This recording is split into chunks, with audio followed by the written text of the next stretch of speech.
ہوتے ہوتے جب شام کو آتا ہے نا، اس کا پوٹا طبیعت سے کیا ہوتا ہے؟ بھرا ہوا ہوتا ہے۔ پھر کیا ہوتا ہے؟ جب پرندہ بالغ ہوتا ہے اور اس کی مادہ بالغ ہوتی ہے تو ان میں ڈیزائرز پیدا ہوتی ہیں، وہ ڈیزائرز بھی اللہ پوری کرنے کا انتظام، بولو نا، نر کے لیے مادہ کا، مادہ کے لیے نر کا انتظام، پیر بھی مل جاتے ہیں، ان کو رشتے بھی تلاش کرنے میں استخارے نکالنے کی ضرورت پیش نہیں آتی، تعویذ گنڈوں کی ضرورت، چمونی آپا کی مدد لینے کی ضرورت پیش نہیں آتی، یا مدد لے بھی لیں تو ہو جاتا ہے۔ یہ جو کمارے چھڑے چھاٹ کہتے ہیں نا ہوتی نہیں ہو، بھائی تمہارے اپنا معیار بہت اونچا ہے، تمہارا اپنا معیار ایسا ہے کہ تم دکان پکوڑوں کی اور باتیں کیا ہے؟ کروڑوں کی۔ دنیا کو مسافر خانہ سمجھو گے تو ہو جائے گی، سمجھتے ہی نہیں ہو نا تم دنیا کو مسافر خانہ۔ تو پرندوں کی پیئرنگ کا انتظام بھی کیا ہوتا ہے؟ ہو جاتا ہے۔ اب ان کی پیئرنگ ہوتی ہے، انڈوں کا ٹائم آتا ہے، اب پرندے کو سوٹیبل جگہ چاہیے، چڑیا اور چڑی کی مثال ہم لے لیتے ہیں، ان کو ایک سوٹیبل جگہ چاہیے جہاں وہ عزت کے ساتھ سانپ سے، چیلوں سے، کووں سے اپنے بچوں کو بچائیں، اور ٹیمپریچر بھی اس جگہ کا صحیح ہو، اتنی شدید گرمی بھی نہ ہو کہ گرمی سے مر جائیں، ایسی ٹھنڈ بھی نہ ہو کہ ٹھنڈ سے ہلاک ہو جائیں۔ یہ انتظام ہوتا ہے کہ نہیں ہوتا؟ اللہ ماشاءاللہ کہیں اللہ کی مرضی نہ ہو تو ایک الگ بات ہے، نارملی یہ انتظام کیا ہوتا ہے؟ حالانکہ نظر کچھ بھی نہیں آتا۔ سوال پیدا ہوتا ہے یہ چڑا چڑی بنائیں گے کیسے؟ انہوں نے تو نہ کوئی انجینئرنگ کا کورس کیا، یہ گھونسلہ بنائیں گے کیسے؟ کہاں بنائیں گے؟ اللہ ان کو جگہ بھی دکھا دیتا ہے اور تنکوں کو جوڑنے کا طریقہ بھی سکھا دیتا ہے۔ وہ طریقہ سکھاتا ہے جو ان کے بچوں کے لیے سب سے زیادہ سوٹیبل ہو، اس سے زیادہ سوٹیبل ہو نہیں سکتا، ایسا طریقہ سکھا دیتا ہے ان کو۔ اب کیا ہوتا ہے؟ یہ انڈے دیتے ہیں، اس پہ بیٹھتے ہیں، اب ان کی ذمہ داری بڑھ گئی۔ پہلے ان کو ایک بندے کا خوراک چاہیے تھی، اب ان کو بچوں کے لیے بھی دانا چاہیے کہ نہیں چاہیے؟ اب چڑوں کے جو فیملی پلاننگ والے ہیں، چڑوں کے، وہ آ کے ان کو سمجھاتے کہ تم سارا دن دانا پانی لے کے اس غربت مہنگائی کے دور میں، جب ڈالر 200 روپے جا چکا ہے، تم اس غربت مہنگائی کے دور میں کس ٹینشن سے تم نے اپنا پیٹ بھرا ہے؟ اب تم ان 12 انڈوں سے 12 چوزے نکال کے ان کا پیٹ بھرو گے، تمہارا دماغ خراب ہے۔ اور ان کو صرف پیٹ نہیں بھرنا، کل ان کی بھی شادی ہوگی، ان کو بھی ایسا مکان چاہیے ہوگا، اتنے درخت کہاں ہیں مارکیٹ میں؟ چیل کوے دیکھو کھانے والے کتنے گھوم رہے ہیں، لیکن چڑا چڑی پر اس تحریک کا کوئی اثر، بولو نا، نہیں۔ وہ فطرت کے اصولوں پہ چل رہے ہیں کہ یہ نظام خدا کا بنایا ہوا ہے، اس میں ہمیں ٹانگ اڑانے کی بالکل بھی ضرورت نہیں ہے۔ جس نے ہمارے باپ دادوں کو کھلایا، ہمارے بچوں کو بھی وہ کھلائے، اور پھر ان کے بچے ہوتے ہیں۔ اب بچے ہونے کے بعد ذمہ داری ڈبل ہو گئی اور کام کرنے کا ٹائم ان کے پاس شارٹ ہو گیا۔ پہلے کلے تھے، اکیلے، ایک پیٹ تھا اور 12 گھنٹے تھے ان کے پاس کمانے کے لیے نا، صبح سے لے کے شام تک۔ اب بچے زیادہ ہو گئے اور کمانے کے لیے ٹائم کیا ہے؟ کم، کیونکہ ان کی کیئر بھی کرنی ہے، بلی نے کھا جائے، یہ نہ ہو جائے وہ ہو جائے۔ میں حدیث کی تشریح کر رہا ہوں آپ کے سامنے، آپ سمجھ رہے میں چڑا اور چڑی پہ کوئی پروگرام پیش کر رہا ہوں آپ کے سامنے۔ لوگ کہتے ہیں نا قرآن حدیث سے مفتی صاحب بیان کے دوران بہت ہٹ جاتے ہیں، ہٹتا نہیں ہوں بھائی، اس حدیث کو تشریح کرنے کے لیے مثالیں دے رہا ہوتا ہوں۔ بہت نیچے لوگوں کے کمنٹس آ رہا تھا، یہ تو ایک صاحب نے مجھے کہا آج پورا بیان میں آپ نے 2 آیتیں بھی نہیں پڑھی ہیں، قرآن پہ بیان کیا کرو۔ میں نے کہا مجھے پورے بیان میں ایک بات بتا دو جو قرآن کے خلاف، یہ حدیث کے خلاف، تو سینس استعمال کیا کریں۔ تو اب بتاؤ یہ سارا انتظام ہوتا ہے کہ نہیں ہوتا؟ پھر وہ بچے بڑے ہوتے ہیں، ان کی شادیاں، پورا صدیوں سے سیٹ اپ چلتا ہوا آ رہا ہے۔ کوئی ناگہانی آفت آ جائے یا اللہ ہی ان کی نسل کو کنٹرول کرنے کے لیے ان کے اوپر چوہے چھپکلیاں مسلط کر دے تو الگ بات ہے، نارملی ایسا نہیں ہوتا۔ تو حدیث کا مطلب بھی یہ ہے کہ تمہاری جو بیسک ضرورتیں ہیں، اللہ پہ اعتماد اور توکل کرو گے تو وہ ضرورتیں کیا ہوں گی؟ بولو، پوری ہو جائیں گی۔ تو ہماری بیسک ضرورت بھی میرے بھائی یہی ہے کہ جب رات کو سونے کے لیے بستر پہ جائیں تو پیٹ، بولو نا، بھرا ہوا ہو، سمجھتے ہو، اور گھر ایسا سوٹیبل ہو جس میں دھوپ گرمی سے بچنے کا انتظام اور سر چھپانے کی جگہ ہو، چاہے اپنے پیسوں سے ہو چاہے کسی بیوقوف نے 3 کروڑ کا گھر بنا کے آپ کو تھوڑے سے کرائے پر, میں تو مالک مکان کو بیوقوف کہتا ہوں, 2-2, 3-3 کروڑ لگا کر تمہیں 40-40 ہزار میں پکڑا دیتا ہے. وہ گھر بنایا اس نے, فائدہ کون اٹھا رہا ہے؟ تم تھوڑا سا کرایہ دے کے موج مستی کر رہے ہو اس میں, تو وہ تو بیوقوف ہے. وہ آپ کہہ سکتے ہو بیوقوف کیوں, اتنی بڑی پراپرٹی اس کی 2 کروڑ کی 3 کروڑ کی, اتنی بڑی, تو کیا کرے گا, 2-3 کھائے گا کیا اس کو؟ نہیں آ رہی میرا خیال ہے. دیکھو آپ نے ایک دیگ بنائی نا 2 لاکھ کی, آج کھا لو, جو بچ گئی صبح ناشتے میں کھا لینا, جو بچ گئی دوپہر کھانے میں, پھر جو بچ گئی رات کھانے میں. 1 ہفتہ نہیں, 1 مہینہ نہیں, 2 مہینے میں پوری دیگ آپ کھا کے بولو استعمال کر. دیگ کا کام کیا ہے, کھانے کا استعمال کیا ہے, پیٹ میں جانا. تو کھانا جتنا مرضی بنا لو, ایک نہ ایک دن بالآخر آخری لقمہ کھا کے آپ کیا کر لو گے, ختم. یہ کھانے کا استعمال. مکان کا استعمال کیا ہے, رہنا. نہیں آئی بات سمجھ؟ آپ نے 3 کروڑ کا مکان بنا کے اس میں جو موٹے موٹے سریے ڈال دیے, آپ کی ہڈیوں کا سریا بہت تیزی سے زنگ کھا رہا ہے. آپ کو اس میں اتنا رہنا نصیب نہیں ہوتا. دیکھ تیار آپ کرتے ہو, کھاتا کوئی اور ہے. اتنا زیادہ اپنا اپنا اپنا میرا مکان, یہ مسافر خانہ جو لوگ دنیا کو سمجھتے ہیں, ان پہ یہ چیزیں سوٹ بولو نہیں کرتی. میں تبھی کہتا ہوں اگر آپ کو پیسہ بچانا ہے نا بزنس کے لیے, تو پلاٹ خرید کے بیچ دیا کرو, مکان کرائے پہ ہی رہو. اچھا ہے, مکان کس پہ رہا کرو, کرائے پر. دوسرے کی انویسٹمنٹ سے فائدہ اٹھاؤ یار. اس نے اتنا اچھا گھر بنا دیا, اور ویسے بھی 5 سال میں اس کے گھر کا بیڑا غرق کرنا ہے آپ نے, تو کیوں اپنا اچھا گھر بنا کے کسی اور سے بیڑا غرق کروا رہے ہو؟ آپ کو پتہ ہے نا کرایہ دار کیسا بیڑا غرق کرتے ہیں گھر کا. آپ اس خوش فہمی میں ہوتے مجھے 40,000 50,000 کرایہ دے رہے ہو. بھائی جب یہ جائے گا نا 5-10 سال کے بعد, جو ریپیئرنگ ہوگی نا اس کی, اس میں آپ کی آنتیں ہل جائیں گی. تو خیر یہ تو ایک الگ ٹاپک ہے, یہ میرا بھی ٹاپک نہیں تھا بیان کا. تو میرا مقصد تو یہ, اگر پراپرٹی خرید کے بیچنا ہے تو مکان خرید کے بیچ دو. اپنا مکان بناؤ اس نیت سے جہاں اچھے پیسے لگیں گے کسی کو پہنا دیں گے ہم فوراً, ٹھیک ہے نا. رہنا وہنا نہیں ہے بھائی, مسافر خانہ ہے, موو ٹریولنگ کرنا ہے, ایک دن جنازہ اٹھے گا قبرستان میں چلے جائیں گے, تو کیا رہنا وہنا, یہ دیواروں اینٹوں سے دل لگانے کا بالکل بھی نہیں ہے. اور پھر بھی بہت پیسہ دیا ہے تو کھا پی کے جو بچ گیا تو چلو یار بچوں کے لیے ایک مکان بنا دو. حرام نہیں ہے, ناجائز نہیں ہے. اصل جو میں بات عرض کر رہا تھا, جلدی سے میں بات کو سمیٹ کے ختم کرتا ہوں, میرا بیان بہت لمبا ہوتا چلا جاتا ہے. اصل جو میں بات عرض کر رہا تھا کہ جب اسباب ہم نے بھی اختیار کرنے ہیں اور کافر نے بھی اختیار کرنے ہیں, تو ہم میں اور کافر میں پھر فرق کیا ہوا؟ تو پہلا فرق کیا ہے, ہم ناجائز کی طرف نہیں جا سکتے, ہم دین اور مذہب کو تبدیل نہیں کر سکتے. روزہ رکھنا پڑے گا, نماز ٹائم پہ پڑھنی پڑے گی, کاروبار کا فائدہ ہو یا نقصان, ایسی کی تیسی. ایسی ترقی پہ لعنت بھیجتے ہیں ہم جو آپ کو خدا سے غافل کر دے. غامدی صاحب نے فتویٰ دے دیا کہ کل جناب آپ نے امتحان دینا ہے تو آپ رمضان کا روزہ چھوڑ سکتے ہیں, قوم کے وسیع تر مفاد میں. ایسا کچھ بھی نہیں ہے, رمضان کا روزہ آپ کو رکھنا پڑے گا. قوم کا مفاد جائے ایک طرف, کچھ بھی نہیں ہوتا, رکھنا پڑے گا آپ کو روزہ. بات سے بات نکلتی ہے. کچھ دن پہلے ایک اسکالر کی میں دیکھ رہا تھا اس کا کلپ, کسی نے کہا شدید بھوک میں روزہ توڑنا کیسا ہے؟ محترم نے جواب دیا جب شدید بھوک ہو رہی ہے تو پھر روزہ توڑنا کیا ہے, جائز ہے. دلیل یہ دی, نبی صلی اللہ علیہ وسلم نے فتح مکہ کے موقع پہ روزہ توڑا تھا. حوالہ بھی دے دیا حدیث کا. میں بار بار کہتا ہوں لوگ آج کل کس سے متاثر ہو رہے ہیں؟ حوالوں سے. کیا ریفرنس دے رہا ہے, کوئی بات بغیر ریفرنس کے نہیں کرتا. خدا کے بندو, تمہیں اتنا شعور نہیں ہے کہ وہ جنگ کے موقع پہ, سفر کے موقع پہ ہے, وہ جہاد کے موقع پہ ہے. جہاد میں تو یہاں تک اجازت ہے کہ آپ کے سامنے اگر کسی نے مسلمان قیدی کو ڈھال بنا لیا نا, تو علماء کہتے ہیں پھر بھی اس کو قتل کرنا جائز ہے, اگرچہ سامنے مسلمان قیدی ہے, اس لیے کہ یہ تو وہ ہیلا ہمیشہ اختیار کریں گے, پھر تو آپ جنگ سے ہی رک جاؤ گے. وہاں تو پھر سفر ہے, سب سے بڑی بات یہ ہے. اس سفر پہ قیاس کس کو کیا جا رہا ہے؟ حضر پہ.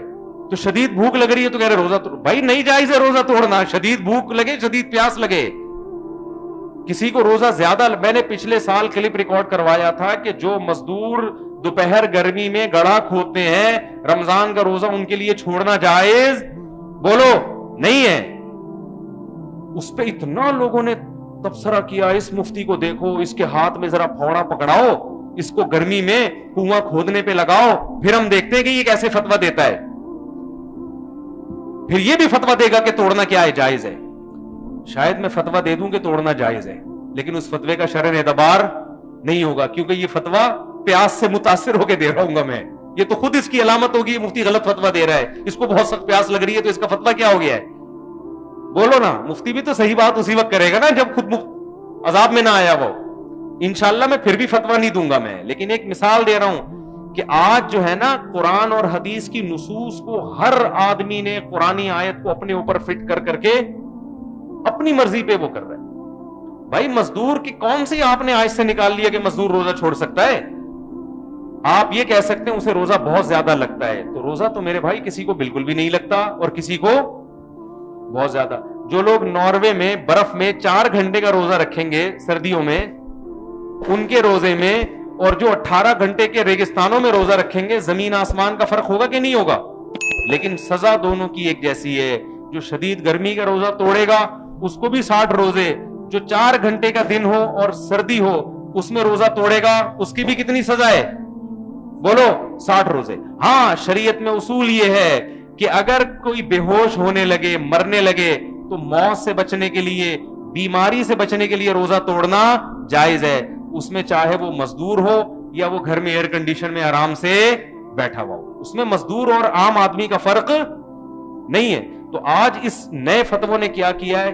رمضان میں مزدوروں سے روزے چھڑوا دیے، رمضان میں مزدوروں سے بولو روزے چھڑوا دیے۔ تو اسلامی احکام یاد رکھو، ایک اصول بار بار بیان کرتا ہوں، اسلام کے احکام آسان ہیں لیکن اس میں لچک نہیں ہے، خوب سمجھ لو، لچک نہیں ہے۔ دیکھو اسلام نے آرڈر دیا کہ نماز سے پہلے وضو کرنا ہے، اور اللہ نے بتایا 4 اعضاء دھونے ہیں، چہرہ جو 4 فرض ہیں، بازو اور ٹخنوں تک پاؤں، یہ حکم دے دیا نا۔ اب آپ کہیں کہ یار میں ساری زندگی تو وضو کرتا آیا ہوں، آج میں عشاء کی نماز پڑھ رہا ہوں، میں نے وضو بھی پورا کر لیا، تھوڑا سا ٹخنا تھوڑا سا خشک رہ گیا ہے، معمولی سا، تو چلو ساری زندگی تو پورا ہی وضو کیا ہے اور اب میں عشاء کی نماز پڑھ رہا ہوں تو ٹخنا تھوڑا سا خشک رہ گیا ہے، ایسا بھی نہیں پورا پاؤں نہیں دھویا، تو چلو اتنا کیا ہے مارکیٹ میں بولو چلتا ہے، اتنا چلتا ہے یار، اللہ بہت غفور رحیم ہے، اس پہ تھوڑی میری نا نا نا نا۔ حدیث میں آتا ہے ویل للعقاب من النار، کسی کی ذرا سی ایڑی وضو میں خشک رہ گئی تو اس پہ جہنم کی آگ سے اللہ جلائے گا اس کو، اس لیے کہ جب وضو کا حکم دے دیا تو اٹ مینز وضو بولو نا کرنا ہے۔ جب کہہ دیا کہ 4 اعضاء دھونے ہیں تو اس کا مطلب چاروں پورے پورے دھونے ہیں، اس میں 1 بال 1 انچ کا کوئی فرق نہیں ہے۔ میں سمجھا پا رہا ہوں اپنی بات کہ نہیں سمجھا پا رہا؟ وہ کرنا پڑے گا آپ کو۔ اگر وضو کا پانی نہیں ہے چند شرطوں کے ساتھ تو شریعت کیا کہتی ہے؟ مٹی پہ ہاتھ مارو تیمم کی نیت سے، 1 دفعہ منہ پہ اور 1 دفعہ بازوؤں پہ۔ آپ پہ غسل فرض ہے نا، احتلام ہو گیا، نائٹ فال ہو گیا، گندگی میں لتڑے ہوئے ہیں، پانی نہیں ہے دھونے کے لیے، اسلام کہتا ہے غسل کی نیت سے آپ نے کیا کرنا ہے؟ 1 دفعہ ایسے ہاتھ مارنا ہے یوں، اور 1 دفعہ ایسے ہاتھ مارنا ہے بولو ایسے کیا، غسل کی نیت سے۔ اب آپ نماز پڑھ بھی سکتے ہیں اور پڑھا بھی سکتے ہیں۔ آپ نے کہا یار آپ یہ تیمم بھول گئے، یا 1 دفعہ یوں کیا آپ نے، یہ والا بھول گئے آپ، اور نماز پڑھ لی آپ نے۔ اب آپ کہہ رہے ہو یار ویسے بھی پانی تو ویسے ہی نہیں ہے، یہ 1 دفعہ یوں مارنا بھول گیا تو کیا ہو گیا اس سے ہوتا کیا ہے؟ یہ آپ بتاؤ، یہ ہاتھ یہاں پھیرنے سے کیا ہے؟ جراثیم مر جاتے ہیں یہاں پہ، یا یہاں کوئی الگ سے نور کی شعائیں کرنیں آنا شروع ہو جاتی ہیں، یا فرشتے یہاں آرام کرنے آ جاتے ہیں؟ مٹی ہی تو ہے نا، یوں کرنا ہے ہاتھ، اور پتھر پہ تو مٹی بھی نہیں ہوتی، بعض دفعہ تیمم ایسا ہوتا ہے کہ مٹی لگ بھی نہیں رہی ہوتی ہاتھ، تو صرف اتنا سر رہ گیا تو کیا ہو گیا؟ کوئی اسکالر اجازت دے گا کہ یار نماز آپ کی ہو گئی؟ بولو نا بھائی، کچھ بھی نہیں ہوا، یہ کرنے سے واقعی کچھ نہیں ہوتا، لیکن جب اسلام نے کہہ دیا تو اب بہت کچھ بولو ہوگا. اس سے میں یہ فلسفہ سمجھانا چاہ رہا ہوں کہ اسلام کے احکام آسان ہے. آسان کا مطلب کیا ہے؟ اللہ یہ بھی کہہ سکتے تھے ہر نماز میں نہا کے آؤ, مشکل ہو جاتی نا. اللہ یہ بھی کہہ سکتے تھے بازو کہاں تک دھو, یہاں تک دھونا, کتنی پرابلم ہو جاتی یار. اللہ نے کہا یہاں تک آستینیں چڑھانا بھی آسان ہوتا ہے. اللہ یہ بھی کہہ سکتے تھے پاؤں کہاں تک دھو, گھٹنوں تک. اللہ نے کہا ٹخنوں تک. یہ بہت آسان ہے.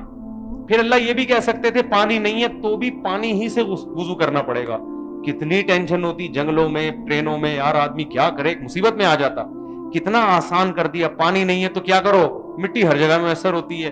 مٹی نہیں ہے جو مٹی کی جنس میں سے ہے, پتھر ہے, وہ بھی ٹھیک ہے. آسان کر دیا. لیکن اس آسان میں آپ کو مزید ایڈیشن کی اجازت بولو نہیں. اسی طرح اسلام نے روزے کو آسان کیا. اللہ نے کہا جب رمضان کا مہینہ آئے تمہیں روزہ رکھنا پڑے گا. اللہ نے 2 آسانیاں کر دی. فمن کان منکم مریضا, بیماری میں چھوڑ سکتے ہو, اور سفر میں. تیسری اللہ نے اجازت نہیں دی کا مطلب پتہ ہے کیا ہے؟ تیسرا کوئی دنیا میں فرد نہیں ہے جس کو رمضان کا روزہ چھوڑنے یا توڑنے کی اجازت. تبھی فقہائے کرام چونکہ دین کو صحیح سمجھتے ہیں, اصول پڑھے ہوئے ہوتے ہیں, انہوں نے فقہا کہتے ہیں ایک دفعہ حضرت مولانا یوسف لدھیانوی شہید رحمت اللہ علیہ سے کسی مزدور نے مسئلہ پوچھا کہ میں بلوچستان میں کوئلے کی کان میں کام کرتا ہوں رمضان میں, اور میں رات میں یہ کام کر نہیں سکتا, دن میں چھوڑوں گا تو میری دہاڑی جائے گی, میرے گھر کا چولہا کیسے جلے گا, اور یہ کام مجھے کب کرنا ہے؟ رمضان میں بھی کرنا ہے کیونکہ دہاڑی چلی جائے گی میری. اس نے کہا کوئلے کی کان میں ایک دفعہ جانے کے بعد آدمی نکلتا ہے تو بدحواس ہو جاتا, اتنی شدید پیاس لگتی ہے. کیا میرے لیے روزہ چھوڑنا جائز ہے؟ آج کے اسکالر ہوتے فوراً کیا کہہ دیتے, یار ایسی مجبوری میں کیا ہے, جائز ہے. مجبوری ایکچولی ٹوپی ڈرامے گھما دیتے. حضرت مولانا یوسف لدھیانوی شہید رحمۃ اللہ نے جواب دیا جنگ اخبار میں, ہم بچپن میں پڑھا, اب تو پھر ہم نے بعد میں فقہا کو دیکھا کتابوں میں بھی یہی لکھا ہے. انہوں نے کہا نہیں بھائی آپ روزہ بولو نہیں چھوڑ سکتے, روزانہ رکھنا پڑے گا بشرطے کہ آپ مسافر نہ ہو. اگر 15 دن ٹھہرنے کی نیت ہے, نہیں ہے تو پھر تو مسافر ہے. پھر کریں کیا بھائی, ہمارے تو مرنے لگتے ہیں. انہوں نے کہا جب مرنے لگے توڑ دیں روزہ. کیا کریں بولو نا, توڑ, روز رکھیں اور روز توڑیں. اب آج کل کے جدید اسکالرز تو علماء پہ اعتراض کریں گے, ابے یہ دین کو تماشا بنا لیا انہوں نے, روز رکھوایا, دین کا مذاق بنا لیا انہوں نے. روز رکھ کے جب روز توڑوانا ہی ہے تو رکھوانے کی ضرورت کیا ہے؟ اسلام ایکچولی ایک وسیع, وہ ٹوپی ڈرامے چل رہے ہیں نا آج کل, میں تو دیکھ رہا ہوتا ہوں نا, اسلام ایکچولی ایک وسیع مذہب ہے. اسلام تو اللہ تو غفور الرحیم ہے. یہ مذاق بن جائے گا روز رکھوا کے روز توڑوانا, یہ کیا بھائی جان, یہ مذاق نہیں بنے گا. رکھنے کا حکم اس لیے دے رہے ہیں کہ اللہ نے مسافر کو چھوڑنے کی اجازت دی اور بیمار کو. یہ نہ مسافر ہے اور نہ بیمار. اور رہا یہ مسئلہ جب ناقابل برداشت کا مطلب یہ پیاس برداشت نہیں ہو رہی, اتنی کہ اب خطرہ ہے کہ بے ہوش نہ ہو جاؤں, شوگر لیول کہیں ڈاؤن ہو گیا, مر نہ جائے, کچھ ایسا مسئلہ نہ ہو جائے, جہاں ذرا سا یہ خطرہ ہو فوراً کیا کرے گا, نہ صرف جائز بلکہ توڑنا واجب ہے. نہیں توڑے گا گناہگار ہوگا. روز رکھ کے روز توڑ دے, رکھنے کا بھی ثواب اور توڑنے کا بھی ثواب. پھر جب دن چھوٹے ہو جائیں قضا کرے. بات سمجھ میں آ رہی ہے بات کہ نہیں آ رہی ہے؟ تو دین کا بھی بیڑا غرق. نئے نئے اسکالرز آ گئے ہیں, پراپر پڑھا نہیں جا رہا ہے. دینی مسائل ڈاکٹروں سے پوچھ رہے ہیں, انجینئروں سے پوچھ رہے ہیں, سائنسدانوں سے پوچھ رہے ہیں, جنہوں نے یونیورسٹیوں میں ساری زندگی پروفیسر رہے, سائنس پڑھائی ہے, وہ آج مذہبی اسکالر بنے ہوئے ہیں. کوئی ہمارے سابق صدر ریٹائر ہوتے ہی تفسیر لکھ لی انہوں نے.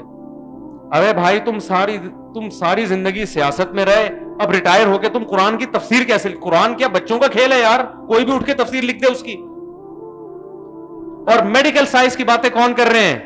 دیندار لوگ. وہ کون کر رہے ہیں؟ آپ یوٹیوب پہ دیکھ لو, بڑی داڑھی ہوگی, پیاس کے فائدے بتا رہا ہوگا بیٹھ کے. تو نے حکمت کہاں سے پڑھی ہے میرے بھائی؟ ہمدر یونیورسٹی سے پڑھی, حکیم سعید نے تجھے خلافت دی ہے, حکیم اجمل خان کی صحبت اٹھائی ہے نہ بھائی. ایک نے تو ایسی ایسی چیزیں بتائیں اللہ کی پناہ, میں نے کہا اس کو تو نام لے کے میں اس کے خلاف لوں, لو بنا رہے ہیں. میڈیکل سائنس کی باتیں عام آدمی کر رہا ہے جس کو کچھ نہیں پتا. کورونا پہ تحقیق کون پیش کر رہا ہے؟ وہ آدمی پیش کر رہا ہے جو محلے کا چوکیدار ہے, اس کا یوٹیوب چینل ہے, اور وہ کیا کر رہا ہے؟ کرونا پہ تحقیق. عمران خان کے بارے میں وہ شخص تبصرہ کر رہا ہے جس نے کبھی نہ اس کے کبھی دوستوں سے ملا, نہ اس کو خارجہ کوئی سفیروں سے ملا ملکوں کے, نا کہ لوگ کہتے ہیں نا اس نے ملکوں کے لیے بڑا کام کیا, تو یہ تو سفیر بتائیں گے نا کیا کہ نہیں کیا. اسی طرح دوسرے سیاستدانوں کے بارے میں بھی ہر آدمی جس کو جس فیلڈ کا کخ بھی پتا نہیں ہے, لیکن اس فیلڈ میں وہ کیا بنا ہوا ہے؟ ماسٹر. تو نتیجہ کیا نکلے گا میرے بھائی؟ جو 2-4 پجامے رہ گئے نا ہماری باڈی پہ, وہ بھی کیا ہو جائیں گے؟ ختم. تو بار بار ہم یہ بات کرتے ہیں کہ ہمارے نبی کی سیرت ہمیں بتاتی ہے. دیکھو قرآن کہتا ہے میدان جنگ میں میں تمہارے ساتھ ہوں اگر تم پرہیزگار ہو. وہی قرآن کہہ رہا ہے پرہیزگاری کی ڈیفینیشن کیا ہے؟ اللہ کے حکم کو فالو کرنا. تو اللہ کے حکم میں کیا ہے؟ اعدوا لهم ما استطعتم من قوة, ان دشمنوں کے خلاف جتنی طاقت جمع کر سکتے ہو کرو. اس طاقت کی غلط ڈیفائن کیا جا سکتا تھا, اس سے ایمانی طاقت مراد ہے. آج کوئی صوفی آ جاتا کہتا ہے ایمانی طاقت مراد ہے. اللہ نے کہا کہ من رباط الخیل, اس طاقت سے مراد ہے گھوڑے تیار کرو, گھوڑے, صحیح ہے نا. اور اعدوا لهم ما استطعتم من قوة ومن رباط الخیل ترهبون به عدو اللہ وعدوکم, ایسا سامان اکٹھا کر کے رکھو اس سے اللہ کے دشمن کانپنا شروع کر دیں, ان کی ٹانگیں کانپنا شروع کر دیں. سمجھ میں آ رہی ہے نا بات؟ دشمنوں کی ٹانگیں کانپنا شروع ہو جائیں, ایسا سامان اور ایسا اسباب اختیار کرنے ہیں. تو کتنا ابھی میدان جنگ میں اترے نہیں ہو, اللہ کہہ رہے ہیں اتنی تیاری کر لو, اتنی تیاری کر لو کہ ان کے میدان میں آنے سے پہلے ہی ہوش اڑ جائیں. اور جب دشمن کو پتا ہو کہ میدان میں آنے کے بعد بھی ان کی تیاری نہیں ہے, اور ان کی تیاری یہ ہے کہ یہ بہت نیک ہیں, ان کے سب کے سروں پہ ٹوپیاں ہیں, سب کے بال سنت کے مطابق بیچ کی مانگ نکلی ہوئی ہے, تیل بھی لگا کر آئے ہوئے ہیں یہ لوگ, سرمے کے بڑے بڑے ڈورے لگا کے آئے ہوئے ہیں یہ لوگ, ایسا چہرے پہ نور برس رہا ہے ان کے کہ بس دل چاہتا ہے ان سے دعا کروا دو. تو میرے بھائی یہ نہیں ہوگا, یہ بہت بربادی ہو رہی ہے, بہت بربادی ہو رہی ہے. اور ہر لحاظ پہ مسلمان کیا ہو رہا ہے, میاں بیوی کے جھگڑے جب آتے ہیں نا 99% ہوتا ہے کہ کسی نے کچھ کیا ہوا ان دونوں کے درمیان. اس کا نقصان کیا ہوتا ہے کہ جو وجہ خرابی کی ہوتی ہے وہ ان وجہ نظروں سے اوجھل. بعض دفعہ مرد بد اخلاق ہوتا ہے, بعض دفعہ عورت میں خرابی ہے. دیکھو میں اکثر ایک روایت پیش کرتا ہوں, حدیث میں آتا ہے تقوم الساعة والروم اکثر الناس, قیامت قائم ہوگی مگر رومی پھر بھی دنیا میں زیادہ ہوں گے. یہ روم جو ہے نا انگریز ہے. صحابہ کی اور تابعین کی بڑی لڑائیاں ہوئی تھیں انگریزوں سے, ان کے جو باپ دادے ہوا کرتے جن کو رومی کہا جاتا تھا. یہ اسی کلر کے ہیں ہمیشہ سے, ان کے کلر ہمیشہ سے ایسے ہی ہیں. قرآن میں بھی ان کے کلر کا اشارہ ملتا ہے. جب نبی صلی اللہ علیہ وسلم نے رومیوں سے لڑنے کا ارادہ کیا نا, تو ایک منافق نے کہا کہ ان کی عورتیں گوری ہوتی ہیں, خوبصورت ہوتی ہیں, میں وہاں جاؤں گا بد نظری ہوگی, فتنے میں مبتلا ہو جاؤں گا, لہذا میں نہیں جا رہا. جہاں سے جان بچانے کے لیے نا لیبل کس کا لگایا؟ مذہب کا لیبل لگایا نا کہ میں نظر کی حفاظت کرنا, مکروہ ہے, بد نظری کرنا کیا ہے, جہاد سے بھاگنا جو کبیرہ گناہ ہے اس کو نہیں دیکھ رہا. تو قرآن نے کیا کہا؟ الا فی الفتنۃ سقطوا, یہ جو کہہ رہے ہیں نا ان کی عورتوں کی وجہ سے فتنہ ہوگا, جہاد سے بھاگ کے یہ فتنے میں پڑ گیا ہے. اس سے ایک اور اصول ہمیں پتہ چلتا ہے, دیکھو جو بڑے کام کرنے کے ہیں وہ تو کرنے ہی پڑیں گے, یہ چھوٹے موٹے فتنوں کے خوف سے ان بڑے کاموں کو بولو نہیں چھوڑا جاتا. اب صحابہ کرام رومیوں سے لڑ رہے ہیں, ان کی گوری عورتیں, رنگ سفید ہیں ان کے, اور جناب لڑائی یہ کہہ کے چھوڑ دیں کہ ایسا نہ ہو عورت کو کسی کے عشق میں ہم مبتلا ہو جائیں. تو یہ فتنہ بڑا ہے یا وہ جو تمہیں کاٹ کے کھا جائیں گے وہ فتنہ بڑا ہے؟ ایک صاحب مجھے کہنے لگے میں آفس میں جاب کرتا ہوں, وہاں لڑکیاں آتی ہیں, بدنے فتنے کا اندیشہ میں جاب چھوڑ رہا ہوں. میں نے کہا میرے بھائی جب تو گھر میں بھوکا ننگا سوئے گا نا, اور تیرے باپ کی طرف سے جو تجھے فتنہ ہوگا, اور جب تجھے چپت پڑے گی نا چاروں طرف سے, اور اگر شادی شدہ ہے تو تیری بیوی تھوڑے دن میں بھاگ جائے گی, جو ایک حلال راستہ تھا وہ بھی کیا ہو جائے گا, پھر فتنے ہی فتنے ہیں تیرے لیے. نہیں تو میں نے کہا آپ جاب تھوڑی چھوڑ سکتے ہو یار, اس فتنے سے بچنے کی کوشش کرو. کیسے کیسے دیکھیں مکھنچو ہے نا دنیا میں, ہر قسم کے مکھنچو سے ہمارا الحمدللہ رابطہ ہوتا ہے.